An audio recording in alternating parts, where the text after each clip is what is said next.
Great. Look, thank you very much for coming along. My name's Toby. We've decided to host a number of these sessions after our conferences so that we can focus in quite a bit of depth on a particular topic. And this topic is on direct indexing.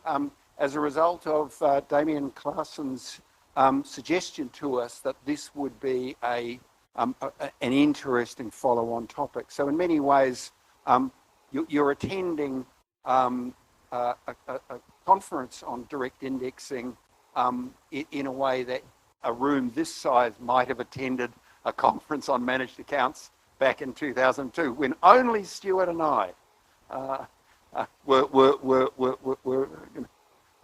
in the room. So thank you very much for coming along.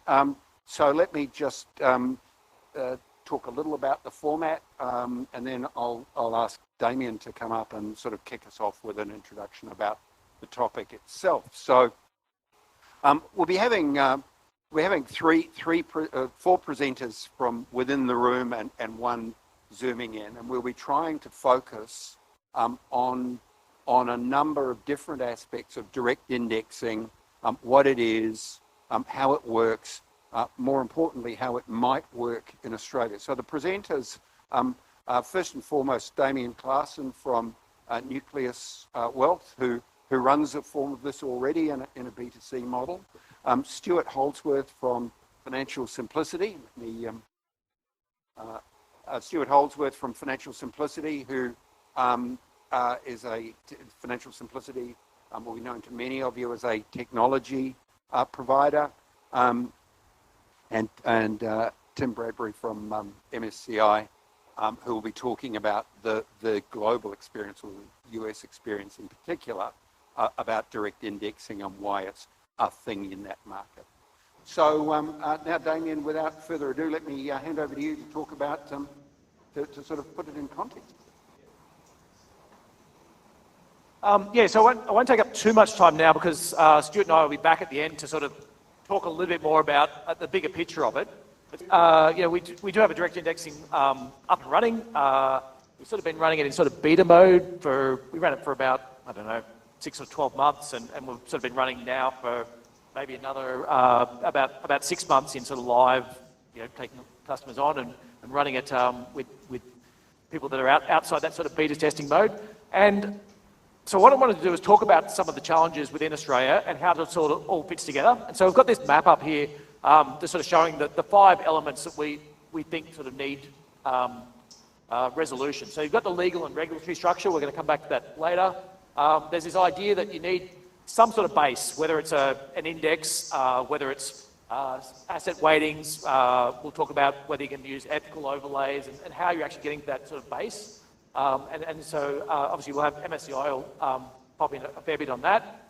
This idea about customisation, about all the different things you can do to it and who's actually providing that. So when somebody says, I don't want carbon, well, somebody has to tell you what has carbon, what doesn't have carbon, all those types of factors that go into it.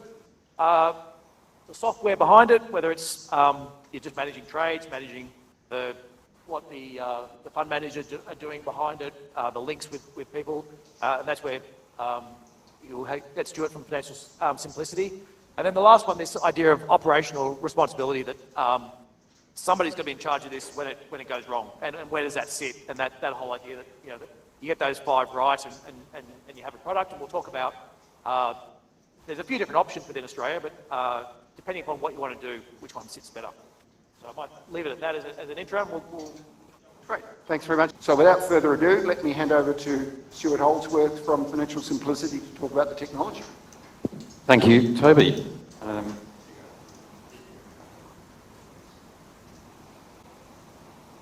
Thank you, Toby. Thank you, IMAP, and thank you all for coming to listen today. For those who don't know Financial Simplicity, we're the global specialist in portfolio management and control systems. And as we talk a little bit further about direct indexing today, the realisation that this isn't just about portfolio management, it's about controlling what is invariably very large amounts of data sets. That sort of technology becomes really important. Toby asked me to talk about what, first of all, direct indexing, and so it does remind me of setting up IMAP 20 years ago when we had the first question of what was a managed account, and it actually took us 9 months of as an industry to actually agree on what actually a managed account was. But I think we're a bit more advanced in this, in the sense that we can borrow this definition straight out of the Investopedia. But direct indexing, in many ways, is a convergence of index management with managed accounts. But in terms of its definition, you can look this up, there's no surprises here, but it's basically an approach to index investing, which I suspect many in the room are familiar with, given the significant majority of investment I understand today is done through passive index investing. But instead of holding it as a unitized fund, it's about holding all the individual stocks underneath it. And this is not new to the world. In the wholesale world, I think direct indexing has been around for a long, long time. But what is new to the world is it coming to retail. And if I just sort of tack over a little bit to some of the definition from Fidelity here. Fidelity, this is straight out of Fidelity's website in America, so you can again just go to that. I'm not claiming any proprietary rights on this, but it's a really good diagram that I think really summarises direct indexing up for those who are new to it. An index may compose of a number of segments, and each segment may have a number of stocks. And you can imagine, say you've got, I think in this case it refers to the S&P 500, you've got 500 stocks. And today, if you were to go and buy 500 stocks and you were paying $10, $15 brokerage, and you only got $5,000 or $10,000 to invest, the mathematics don't work out. So the idea of direct indexing used to be the domain of the institutional world, but one of the advances in technology that I'll talk about a bit later on today is the idea that you can, in today's world, in some markets, not just own individual shares, but own fractions of shares. And so the idea of putting a whole basket of fractions of shares now makes a lot more sense. You could own a highly diversified portfolio with not a huge amount of money.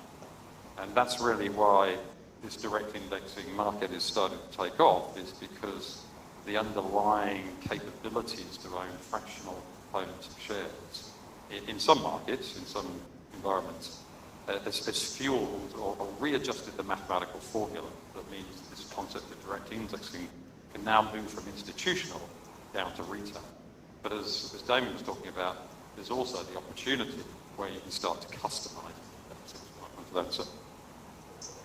So in terms of technology, and so I think it's very fit that IMAP, the Institute of Managed Accounts, sort of starts this discussion in Australia, because when we talk about systems, the systems for running direct indexing in many cases are very, very similar to that of running managed accounts.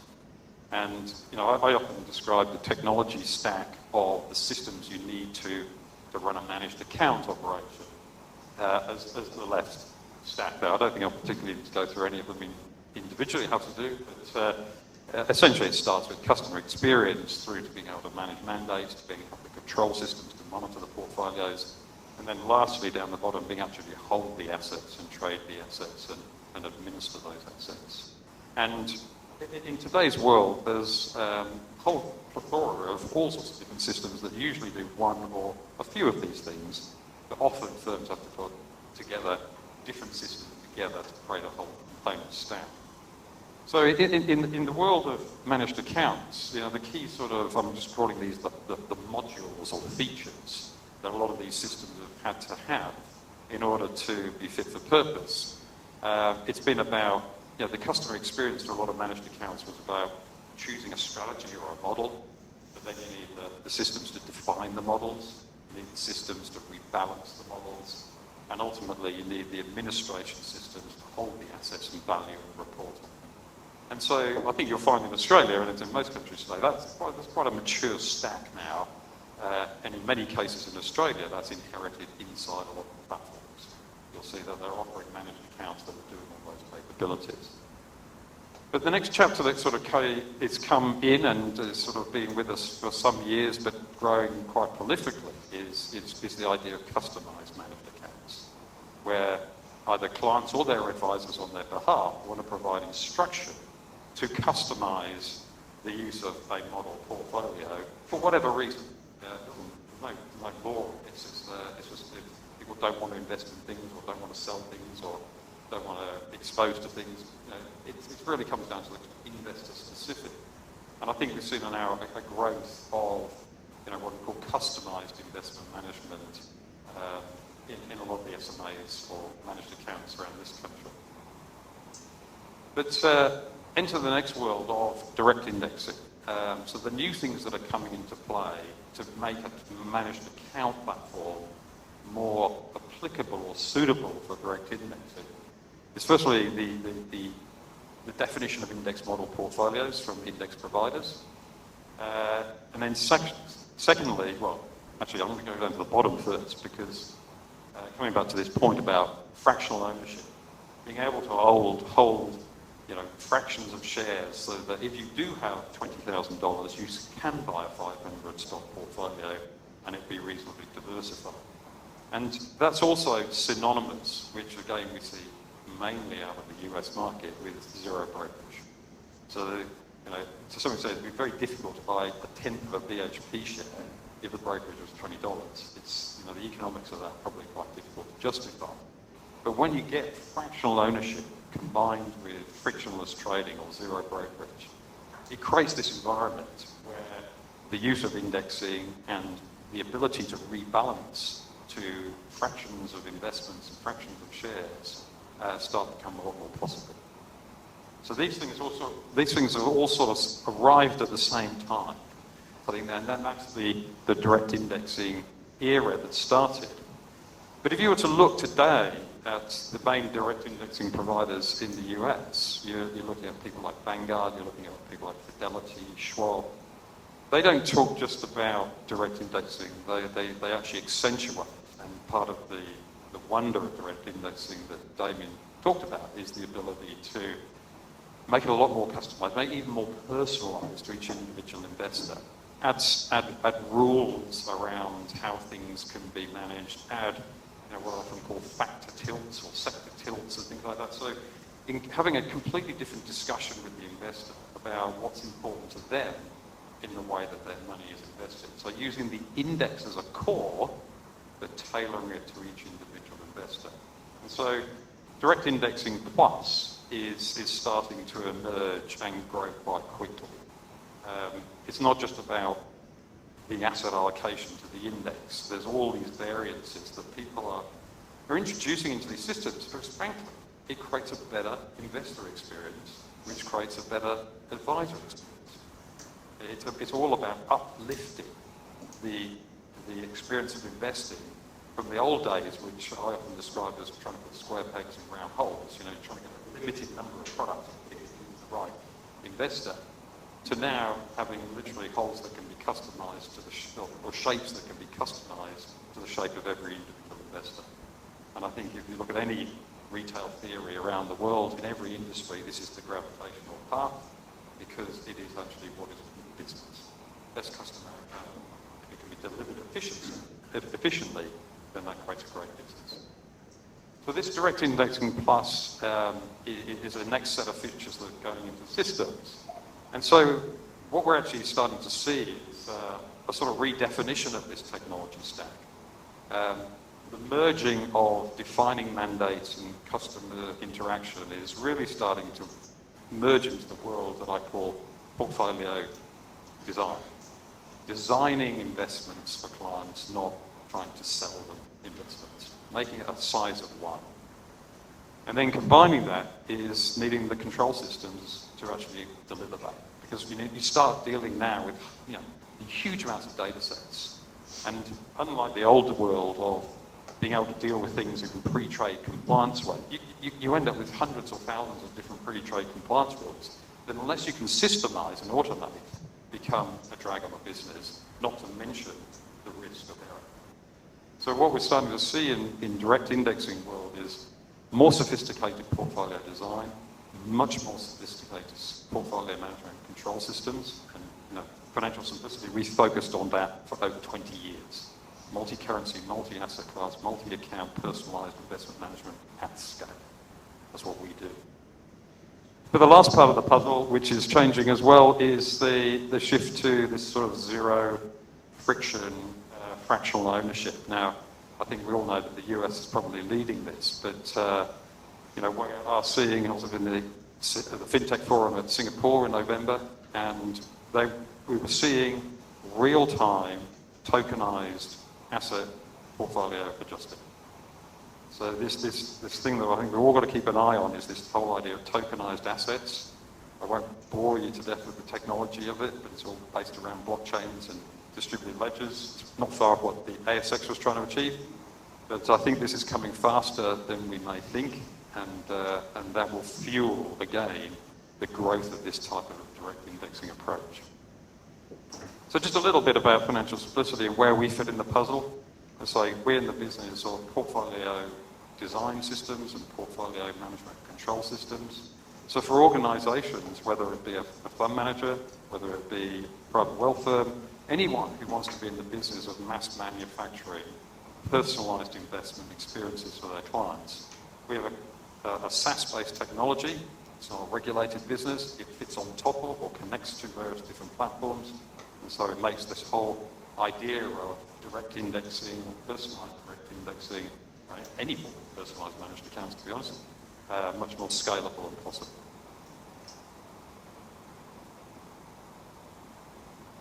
And it's not clicking, but while we're waiting for that, there we go, going on.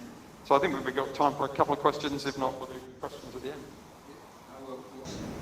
Are you seeing differences in tokenisation around environments?